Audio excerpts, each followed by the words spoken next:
Hello. This short video is going to demonstrate how to make agents conform to the shape of a mesh and then transform themselves to conform to the shape of another mesh.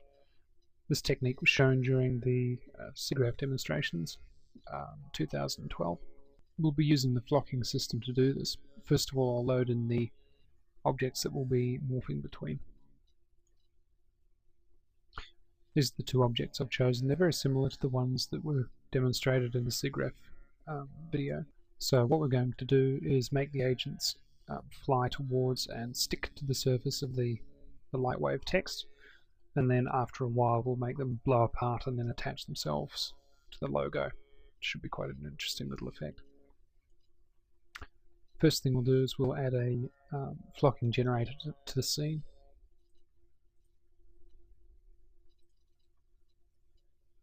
So just open up the flocking master panel, add a generator, square one, maybe 30. The exact numbers don't matter. The more you've got, the more detailed the effect can be. Now to make them actually go anywhere, because if we calculate that, they'll just sit still, we have to apply an arrive director to each of these meshes. So if we open up the properties, add a flock director, defaults to arrive, and the director knows that it's attached to a mesh and will automatically apply itself in that format. So lower these values down a little bit. And then if we calculate from here, all the agents fly up and then they're attracted to the mesh. Now they're not actually landing on it, and I'll explain why in a second. When you apply directors to a scene, they're only essentially suggesting to the flock what it should be doing, and there can be quite a few even contradictory behaviors that they're trying to obey. In this case, what we have is the default agents try to avoid crashing into each other. The avoidance radius is shown by these small circles. So even though they're trying to land on the surface of that mesh, they can't get there because they're all getting too close to each other. So we just remove the avoidance range and remove the cohesion and match velocity as well. If we recalculate the motions on that, you'll see the agents don't blow apart and they simply apply themselves nicely to the mesh, which you can see if I get that out of the way.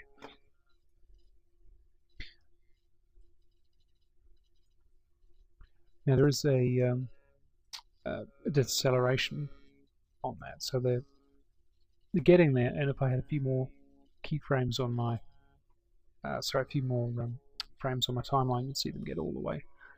But that's the basic setup for making them move to a mesh surface.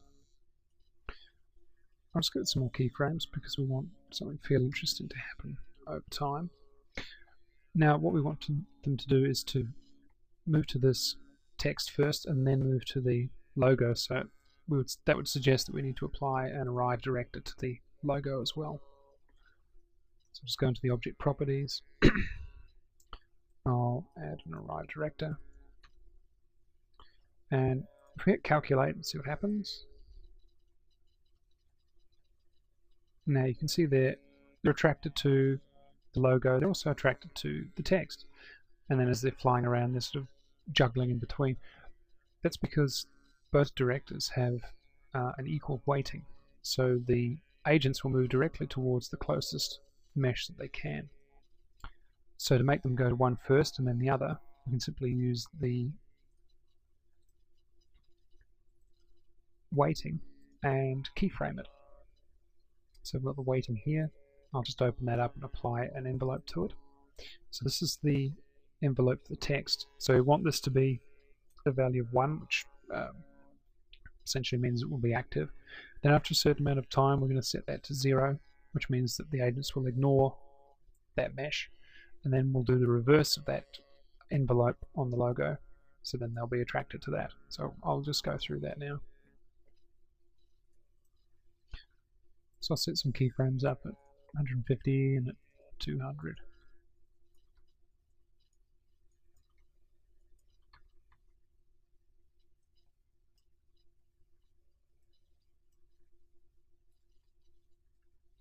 and then we're going to apply that envelope in reverse to the logo.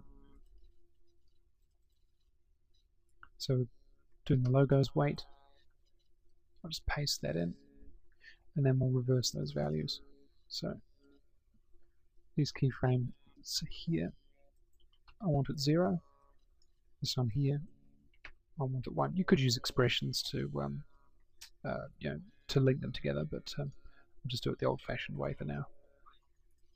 So if we calculate that, after frame 150, the weights should start to shift, and then they should all be attracted to the from the text to the logo. So they're attracted to the text, and we go through. Hits frame 150, and you can see the agents are being attracted to the logo, and then they all move over.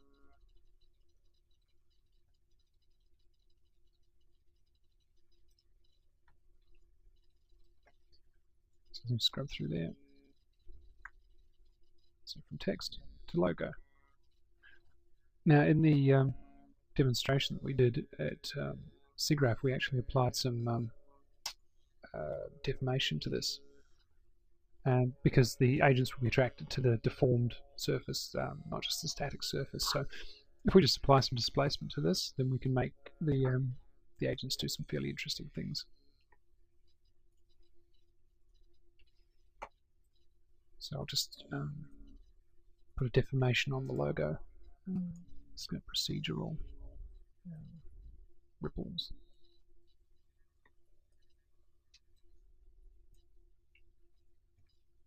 So fairly small. That should produce something quite interesting, but we can't have it move too much. We'll have to apply a envelope to the opacity so it's not wiggling through the whole sequence, otherwise the agents will wiggle when it gets to the end. We want them to sort of shuffle around and apply themselves to a new spot. So we'll apply the that keyframe, that envelope that we had for the weighting. We'll just use the same one again and then just slide it over a bit. So what that will make happen is that the agents will move to the logo's position, but the logo will still be jiggling around, and we'll do so for for 50 keyframes before settling down. And we can do the same thing to the text. I'll do that in reverse.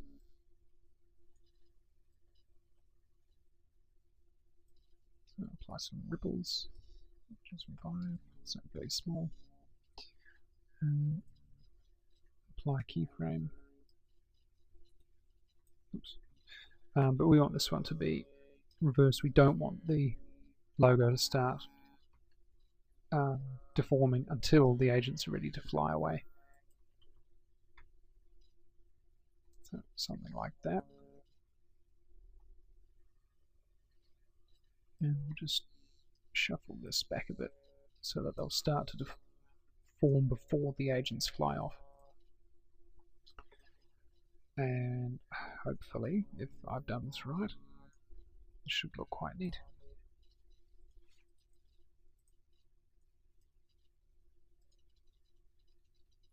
So the agents are attracted to the text.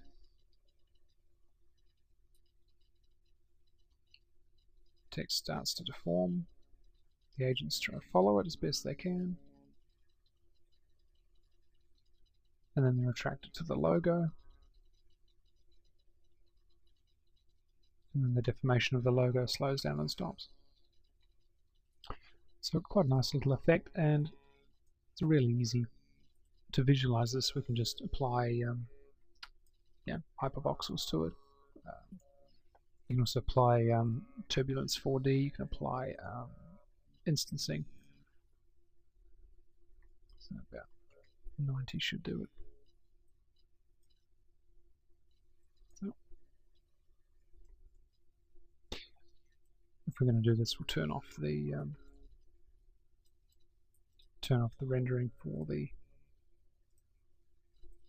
logo. So you can see our agents moving up into position.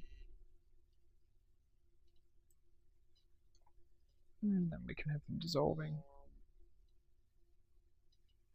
into the logo.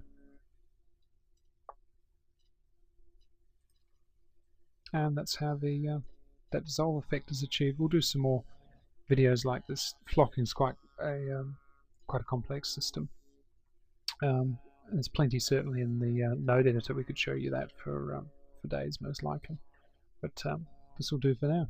Catch you next time.